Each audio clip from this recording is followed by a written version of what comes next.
அஸ்ஸலாமு அலைக்கும். பாவ மன்னிப்பு கோருவதில் தலையாய ஒரு துவாவை தான் இந்த பதிவில் நம்ம பார்க்க போகிறோம். இந்த துவாவை ஒருவர் பகலில் ஓதிவிட்டு அன்றே மரணித்தால் அவர் சொர்க்கவாசி ஆவார்.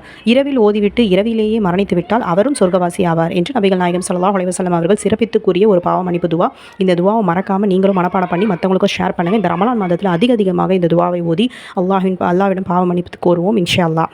அல்லாஹும்ம அன்த ரப்பி லா இலாஹ இல்லா அன்த ஹலக்தனி வ அன அப்துக வ அன அல அஹதிக வ வஅதிக மஸ்ததஅது அஊது பிக மின் ஷர்ரி மா ஸனஅது அபூஉ லக பி நிஅமதிக அலைய வ அபூஉ லக பி தம்பி ஃபக்ஃபிர்லி ஃபஇன்னஹு லா யக்ஃபிரு ذுனூப இல்லா அன்த.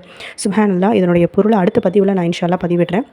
ரமலான் மாதத்துடைய சிறப்பை பற்றியும் அதை அடைவதற்கான வழிகளை பற்றியும் முழுமையான பதிவாக ஒரு வீடியோ போட்டிருக்கோம். ஸோ கீழே தெரியக்கூடிய ஆரோ பட்டனை கிளிக் செஞ்சு முழுமையாக நீங்களும் பார்த்து மற்றவங்களுக்கும் ஷேர் பண்ணுங்கள். இந்த துவாவை கண்டிப்பாக மனப்பாடம் பண்ணி ரமலான் மாதத்தில் அதிகமாக ஓதுங்க இன்ஷா அல்லாஹ்.